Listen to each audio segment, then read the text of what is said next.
वाराणसी की सुबह अपने आप में एक आध्यात्मिक अनुभव होती है। सूरज की पहली किरण जैसे ही गंगा के पानी से टकराती है, पूरा शहर सुनहरी आभा से नहाने लगता है।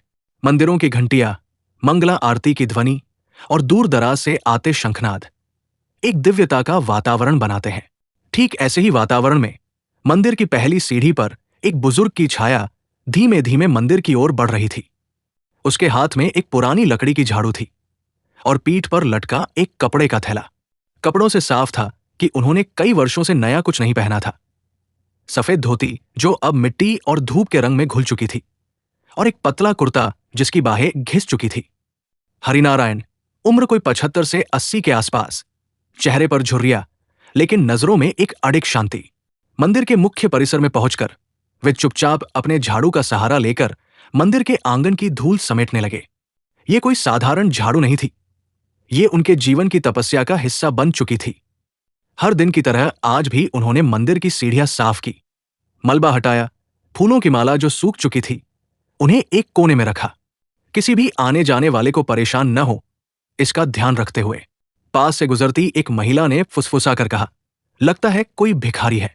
हर रोज यही होता है, उसके पति ने जवाब दिया। भिखारी नहीं, शायद कोई पगला है। सुना है झाड़ू लगाकर भगवान से बात करता है।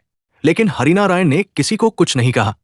एक बच्चे ने नाक सिकोड़ते हुए पास में खड़े पुजारी से पूछा, पंडित जी, ये कौन है? पुजारी ने अन्य से जवाब दिया, कोई नहीं बेटा, मंदिर के पुराने भक्त हैं, बस ऐसे ही आते हैं, कभी अमीर रहे होंगे, अब तो भगवान ही जाने। हरिनारायण केवल बाहर की धूल नहीं समेटते थे, वे भीतर की अशुद्धियों को भी मिटा रहे थे, अपनी और शायद हमारी भी। मंदिर के पीछे एक छोटी सी जगह थी जहां वो रोज बैठते थे। वहीं एक दीवार पर उन्होंने कुछ चीजें टांग रखी थी। एक पुरानी तस्वीर जिसमें एक युवा लड़का और एक महिला मुस्कुरा रहे थे। वो महिला उनकी पत्नी सावित्री, जिनका देहांत हुए अब 2 दशक हो गए थे, और वो लड़का उनका बेटा विजय, जो कभी उनके गले लगकर कहता था, पापा, मैं बड़ा आदमी बनूंगा, आपके लिए बहुत बड़ी गाड़ी लाऊंगा। हरिनारायण उस तस्वीर को हर सुबह देख मुस्कुराते और धीरे से बुदबुदाते, बेटा तो बड़ा हो गया, पर अब शायद भगवान ही हमारा संदेश उसे पहुंचाएगा। हरिनारायण मंदिर में आने वाले लोगों को ध्यान से देखते थे। कोई मोबाइल में सेल्फी लेता, कोई आरती की फोटो डालता, कोई सिर्फ जल चढ़ाकर जल्दी निकलता, पर कोई रुका नहीं। एक बार एक वृद्ध महिला आई जो चल नहीं पा रही थी। हरिनारायण ने बिना कहे उसका हाथ पकड़कर मंदिर की सीढ़ियां चढ़वा दी। महिला की आंखों में आंसू थे। बेटा, तू कौन है? हरिनारायण बोले, बस भगवान का दरबारी हूं मां, नहीं चाहिए दान।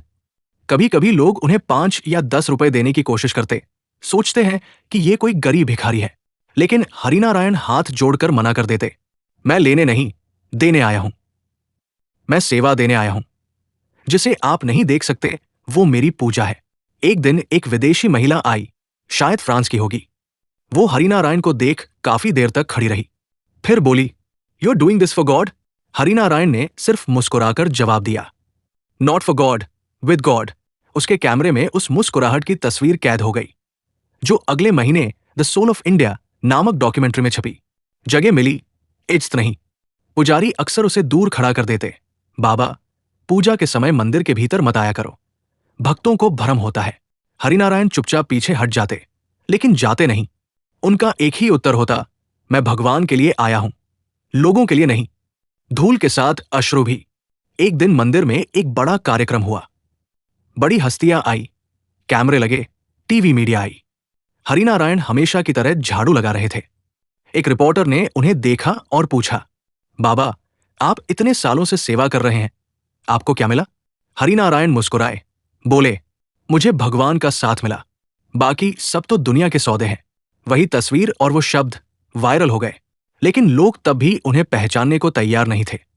मंदिर की सीढ़ियां सिर्फ पत्थर नहीं होती, ये समय की कहानियां होती हैं, और हर कदम पर किसी न किसी की आस्था, चोट या आशा छिपी होती है। वाराणसी के इस पुराने मंदिर की सीढ़ियां अब घिस चुकी थी, लेकिन उनके ऊपर एक नाम हर दिन लिखा जाता था, हरिनारायण। वे हर सुबह उस पहली सीढ़ी पर कुछ पल के लिए बैठते थे, जैसे कोई साधक ध्यान करता हो। वहीं बैठकर वे मंदिर के द्वार को देखते, मानो अपने भीतर के द्वार से संवाद कर रहे हों। आज से 55 साल पहले इन्हीं सीढ़ियों पर हरिनारायण अपनी पत्नी सावित्री के साथ पहली बार आए थे। नई नई शादी हुई थी। सावित्री के चेहरे पर घूंघट था, लेकिन मन में श्रद्धा। वो दिन उनके जीवन की शुरुआत थी, और आज उनके लिए हर दिन एक तपस्या बन चुका था। कभी ये मंदिर उनके व्यापार की शुरुआत की गवाही बना था, जब उन्होंने भगवान से वचन लिया था, अगर मेरा बेटा कभी बड़ा आदमी बने तो मैं हर साल सेवा करूंगा। हरिनारायण एक मध्यम वर्गीय कपड़ा व्यापारी थे। उनके पास बहुत कुछ नहीं था, लेकिन सपनों की कोई कमी नहीं थी। विजय, उनका इकलौता बेटा, बहुत होशियार था। सावित्री अक्सर कहती थी, ये बच्चा एक दिन बड़ा अफसर बनेगा। आप देखना, ये आपको गाड़ी में बैठाकर मंदिर लाएगा। हरिनारायण हंसते थे, लेकिन दिल में एक गर्व उमड़ता था। विजय पढ़ाई में आगे बढ़ा। बनारस से दिल्ली और फिर दिल्ली से अमेरिका। विदेश की दूरी, संस्कारों की दूरी। अमेरिका पहुंचकर विजय की दुनिया बदल गई। नए लोग, नया माहौल, और फिर एक बिजनेस स्कूल से एमबीए। हरिनारायण और सावित्री ने उसकी हर जरूरत पूरी की। घर गिरवी रख दिया, व्यापार बंद कर दिया, खेत तक बेच डाले, लेकिन कोई शिकायत नहीं। बस एक उम्मीद थी, विजय लौटेगा और हम सब साथ बैठकर मंदिर चलेंगे। पर धीरे धीरे विजय की चिट्ठियां कम होने लगी। फिर एक दिन एक कॉल आया, पापा, मैं यहां बस गया हूं, अब यही सेटल हो रहा हूं। हरिनारायण ने कहा, बेटा, तेरी मां बहुत बीमार है, एक बार आ जा। पर विजय नहीं आया। सावित्री का अंतिम दिन। सावित्री के अंतिम दिन में हरिनारायण ने उनके कान में धीरे से कहा था, मैं वचन देता हूं, तेरे बेटे की सफलता के लिए भगवान के मंदिर में झाड़ू लगाऊंगा, जब तक मेरी सांस चलेगी। सावित्री की आंखों से आंसू बहन निकले थे। वो उनका आखिरी आशीर्वाद था। इसके बाद हरिनारायण ने सब छोड़ दिया। उन्होंने कोई गिला शिकवा नहीं किया, बस एक पुरानी झाड़ू ली और मंदिर की सीढ़ियां पकड़ ली। हर दिन वो मंदिर के आंगन की सफाई करते। न किसी से कुछ मांगा, न कुछ जताया। लोगों ने ताने मारे, पुजारी ने अनदेखा किया और भक्तों ने भिखारी समझा, लेकिन हरिनारायण को फर्क नहीं पड़ा। उन्हें बस एक बात याद थी, मेरा बेटा जब भी लौटेगा तो भगवान की सीढ़ियां साफ मिलनी चाहिए। कई बार वे बैठकर सीढ़ियों को देखते और पुरानी बातें याद करते। यहीं से विजय स्कूल जाता था, यहीं बैठकर मैं उसे साइकिल पे बिठाता था। कभी कभी एक दो बच्चे मंदिर की सीढ़ियों पर खेलते थे। हरिनारायण उन्हें देखकर मुस्कुराते। एक बार एक बच्चा बोला, बाबा, आपके पास घर नहीं है क्या? हरिनारायण ने बहुत ही शांत स्वर में कहा, जिसके पास भगवान है उसे और क्या चाहिए बेटा। उसी दिन दोपहर में मंदिर में हलचल होने लगी। किसी ने कहा, कल एक बड़ी स्कूल ट्रिप आ रही है, दिल्ली से कोई बड़ा स्कूल, बच्चों के साथ वीआईपी भी आ सकते हैं। हरिनारायण को फर्क नहीं पड़ा। वो तो कल भी आएंगे, झाड़ू लगाएंगे, बैठेंगे, भगवान से बातें करेंगे। लेकिन वो नहीं जानते थे कि अगले दिन मंदिर की सीढ़ियों पर उनके जीवन की सबसे बड़ी परीक्षा आने वाली है। अगले दिन मंदिर में कुछ अलग ही चहल पहल थी। फूलों की सजावट, साफ सफाई और पुलिस के 2-3 जवान मंदिर परिसर के बाहर खड़े दिखाई दे रहे थे। कुछ स्थानीय लोगों ने फुसफुसाकर कहा, सुना है दिल्ली से कोई स्कूल आ रहा है, बड़े लोगों के बच्चे हैं। पुजारी जी मंदिर की मूर्ति के पास बैठकर मोबाइल पर निर्देश दे रहे थे, लड़कों को सीढ़ी के पास नहीं रुकने देना, और हां, वो झाड़ू वाले बाबा को पीछे कर देना। आज वे बच्चे आ रहे हैं। हरिनारायण रोज की तरह अपनी झाड़ू उठाकर मंदिर के कोने की ओर बढ़े, लेकिन आज उनके लिए एक विशेष कोना तय कर दिया गया था, मंदिर के पीछे की दीवार के पास। बाबा, आप उधर बैठ जाओ, बच्चे डर जाएंगे। पुजारी ने नजरों से इशारा किया। हरिनारायण कुछ नहीं बोले, बस झाड़ू हाथ में ली और चुपचाप उस कोने की ओर चल दिए। वो जानते थे उनका स्थान अब ईश्वर की इच्छा से तय होता है, न कि लोगों की इजाजत से। मंदिर के गेट पर 2 बड़ी एसी बसें रुकी। अंदर से उतरे स्मार्ट, अंग्रेजी बोलते बच्चे, दिल्ली के एक प्रतिष्ठित इंटरनेशनल स्कूल के छात्र। उनमें से एक छोटी सी लड़की थी, वर्णिका रॉय, जिनकी आंखें उत्साह से चमक रही थी। उसने जैसे ही मंदिर की सीढ़ियां देखी, उसकी नजर उस कोने की तरफ गई जहां एक झुकी हुई पीठ वाला बुजुर्ग झाड़ू लगा रहा था। वो कौन है? उसने अपनी शिक्षिका से पूछा। कोई मंदिर का सेवक होगा बेटा, टीचर ने संक्षेप में कहा। लेकिन वर्णिका की आंखें उस चेहरे को देखती रह गई। उसे कुछ जाना पहचाना सा लगा। जैसे ही दर्शन की बारी आई, सारे बच्चे मंदिर की ओर चलने लगे, लेकिन वर्णिका पीछे मुड़ती रही। उसने धीरे धीरे मंदिर से हटकर उस बुजुर्ग के पास जाना शुरू किया। पास जाकर उसने धीरे से कहा, दादू। हरिनारायण की झाड़ू रुक गई। उन्होंने चौंक कर देखा।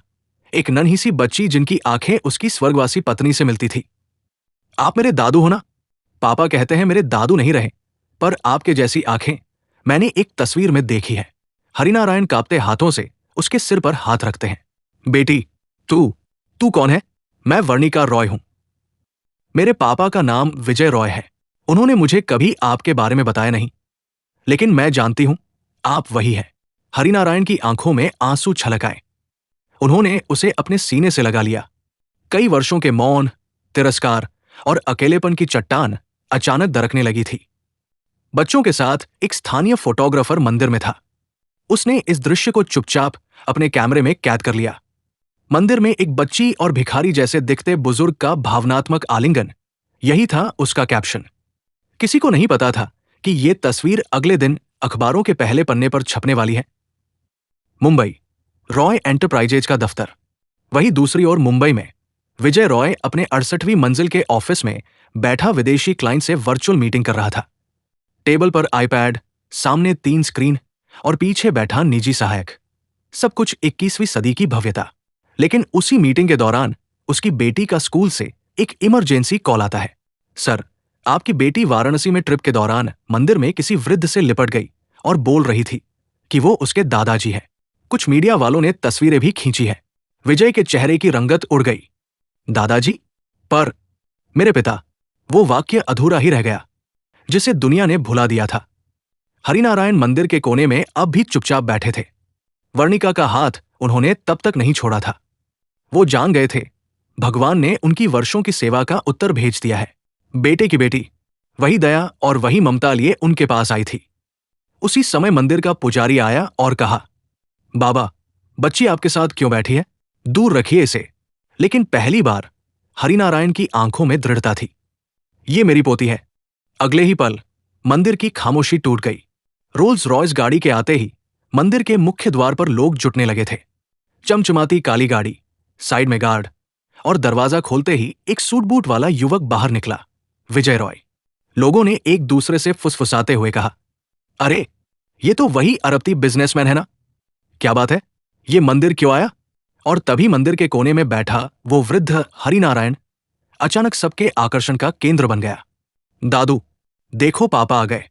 वर्णिका दौड़ती हुई गाड़ी की ओर गई और विजय का हाथ पकड़कर बोली, पापा, ये मेरे दादू हैं। आपने कहा था वो नहीं है, लेकिन वो यही हैं, यही सेवा करते हैं। विजय का चेहरा भावनाओं के तूफान से घिर गया। पहले संकोच, फिर आश्चर्य और अंततः शर्म। वो धीरे धीरे अपने पिता के पास आया।